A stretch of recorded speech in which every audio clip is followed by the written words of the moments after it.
कौमों की ज़िंदगी में जमहूरियत सबसे बड़ा अंसर है। और जमहूरियत फ़कत इस असम्बली का नाम नहीं है, जमहूरियत फ़कत इस हुकूमत का और इनकी कैबिनेट का नाम नहीं है, बस जमहूरियत का एक हिस्सा, एक हुस्न ये होता है कि हम इस ईवान में एहतजाज करते हैं, पब्लिक सर्वेंट दफातर में एहतजाज करते हैं और अवाम सड़कों पर एहतजाज करते हैं। जनाब स्पीकर, इस मुल्क की बुनियाद, सिविल सोसाइटी की बुनियाद, सिविल और पॉलिटिकल स्ट्रगल की बुनियाद एहतजाजात से शुरू हो जाती है और ईवानों पे जाके ख़त्म हो जाती है, लेकिन वहाँ गोली चलाने का कोई तसव्वुर नहीं होता।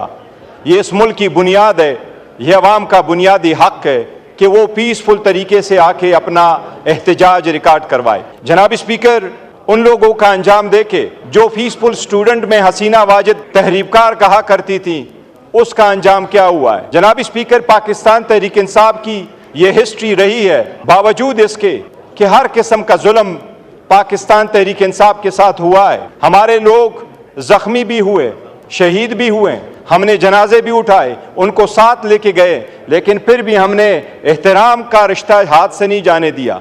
इनके वज़ीर आज़म ने हमें तहरीबकार कहा, लेकिन आज तक हमने इनको तहरीबकार या कातिल लीग नहीं कहा, वरना वो लफ्ज़ आप लोगों का हमें याद है।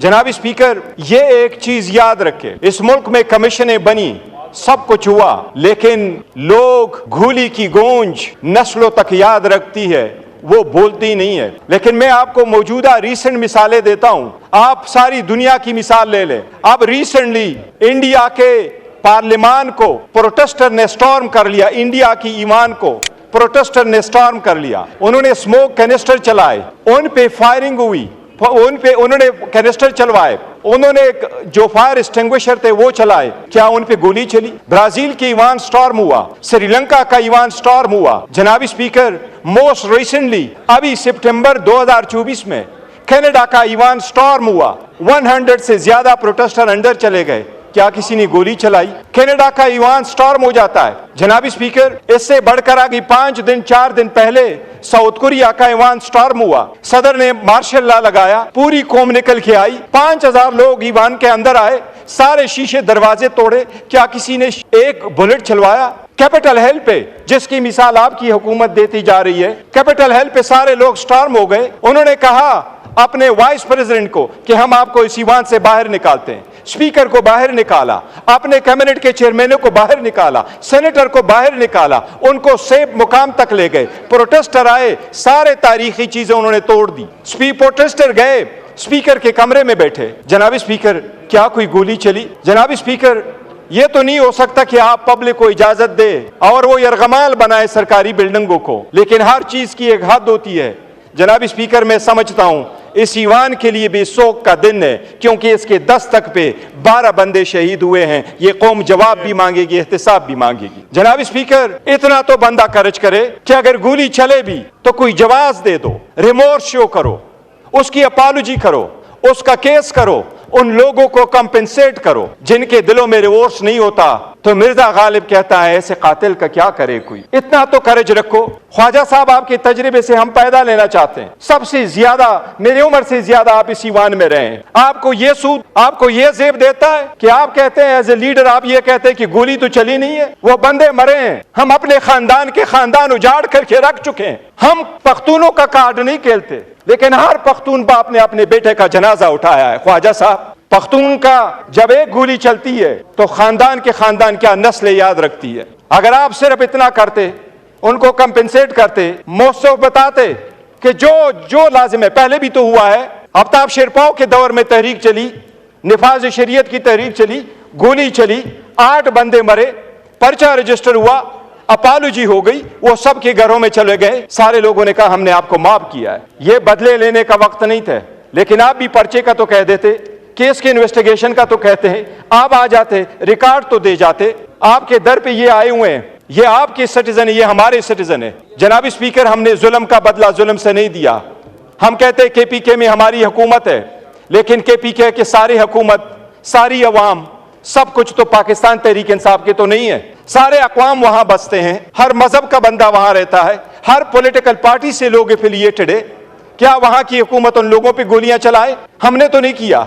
हम 2 सीटें हारे, 2 सीटें हारे। यहां आप धांधली करते, हम भी तो धांधली कर सकते थे। हमने नहीं किया। जनाब स्पीकर, हम मुतालबा करते हैं कि इस ईवान सिर्फ 100 गुना मनाए। ये ईवान आज तक हमने स्पेशल कमेटी बनाई। आज मैंने रिक्वेस्ट की, शाह साहब यहां बैठे हुए हैं, वो कमेटी हमने बनाई थी। उसकी तजवीज उमर अयूब खान साहब ने दे दी थी। उसकी तजवीज यही थी कि ये रिकमेंड करेंगे आगे बेहतरी की तरफ कैसे चला जाए। जिस वक्त यहां से अरेस्ट हो गए थे एमएनए साहिबान, उस पर कोई काम नहीं हुआ। आपके जनाब स्पीकर, सुन्नी इत्तेहाद काउंसिल का चेयरमैन हामिद रजा साहब यहां मौजूद है। ये चेयरमैन है ह्यूमन राइट्स कमेटी के। इनका इतना बड़ा इख्तियार है कि ये कह रहे हैं कि चेयरमैन ये कह रहे हैं एज ए चेयरमैन कि कमेटी की मीटिंग बुलाए। उस कमेटी की मीटिंग नहीं हो सकी। जनाब स्पीकर, अगर इतनी बड़ी पॉलिटिकल पार्टी को इमरान खान ने जुलूस और एहतजाज निकाल के अपनी पॉपुलरिटी मजीद नहीं दिखानी, उसकी पॉपुलरिटी 9 फरवरी को सारी दुनिया ने देखी है कि वो 70% अवाम उसके साथ है। हम तो जनाब स्पीकर सिर्फ लोग इसलिए निकलते हैं कि मुल्क बेहतरी की तरफ जाए। हम कहते हैं, ये आपको बताऊं जनाब स्पीकर, खान साहब ने पहले ऐलान किया था और मैं आज आपको फ्लोर पे बताऊं कि मैंने बारहा खान साहब को कहा था कि एक ऐलान तो करो, कोई डायलॉग भी तो होने चाहिए। सबसे पहले 4-5 महीने पहले उन्होंने अनाउंस किया था 3। अभी उन्होंने कमेटी बनाई है। वो कमेटी, हम ये समझते हैं जनाब स्पीकर, हमेशा ये समझते हैं कि अगर डायलॉग के लिए कमेटी बने तो ये समझते हैं ये उसकी कमजोरी है। हमारी कमजोरी नहीं। हम समझते हैं इस ईमान पे, इस जमहूरियत पे और इसके सिस्टम पे कोई थर्ड फोर्स काबिज ना हो। हम समझते हैं जनाब स्पीकर कि आप एक्ट कर ले। ये ईवान आज तक अपनी बात मनमून नहीं करवा सका। ये ईवान आज तक अपने एमएनएस को प्रोटेक्शन नहीं दे सका। ये ईवान आज तक उनके बच्चों को प्रोटेक्शन नहीं दे सका। अगर यहां बोलने पे पाबंदी है, दिखाने पे पाबंदी है, आपका इतना फोर्स नहीं चलता, तो क्या ये आवाज हम ऐसी वक्त जाया कर रहे हैं? कौम के हर दिन पे हम 6-6 करोड़ ऐसे लगा रहे हैं। जनाब स्पीकर, हमने कमेटी इसलिए बनाई कि इसको कमजोरी ना समझे, जितनी गलतियां हुई है उसको रेमेडी कर ले। जनाब स्पीकर, एक चीज मैं बताऊं, बहुत हो गया। अब 9 मई की जो धूल है वो बैठनी चाहिए। 9 मई की धूल अब बैठनी चाहिए। हकीकत की तरफ देखो। अगर आप कमीशन नहीं बनाते, आप लोगों का नहीं करते, तो ये धूल आप बिठाएं, आगे की तरफ बढ़े। लेकिन सबसे पहले हमारा मुतालबा है कि जो रिस्पॉन्सिबल लोग हैं इनको जस्टिस करवाए, ब्रिंग देम टू जस्टिस। ये हमारा एक मुतालबा है जनाब स्पीकर। मैं एक चीज जनाब स्पीकर आपके नोटिस में लाना चाहता हूं।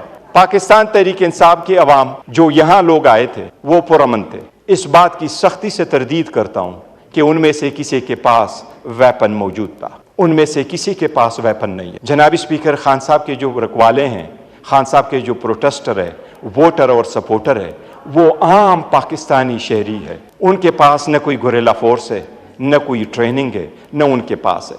आप सारी वीडियो हाँ शेयर कर ले, उनमें से आप किसी के पास वो गन नहीं देखेंगे जिनसे कहा जाता है कि वहां से फायर हुई है।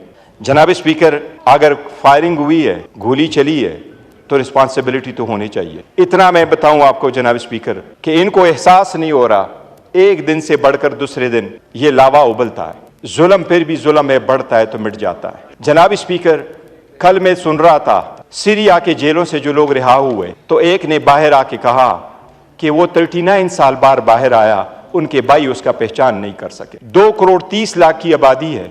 2 करोड़ 30 लाख में 1 करोड़ लोग बेघर थे। 40 साल बाद, 39 साल बाद एक बंदा बाहर आया, दूसरा बंदे से इंटरव्यू कर लिया, वो कहता है 13 साल तक मैंने धूप नहीं देखी, मैं अंदर ही पड़ा था। और वो वहां से भाग गया, लेकिन भागते हुए भी खजाने से $2 अरब साथ ले गया। जनाब स्पीकर, इसकी दत भी ऐसी हो जाती है कि दुनिया देखेगी। अल्लामा इकबाल का एक शेर है, आदल व इंसाफ फ़कत हशर पे मौकूफ नहीं, जिंदगी खुद भी गुनाहों की सजा दे। ये ईमान है जनाब स्पीकर, ये चेंज होता रहता है। सारी मैं एक मिनट, ये चेंज होता रहता है, लेकिन जिसने जुल्म किया होता है वो जवाब देता है।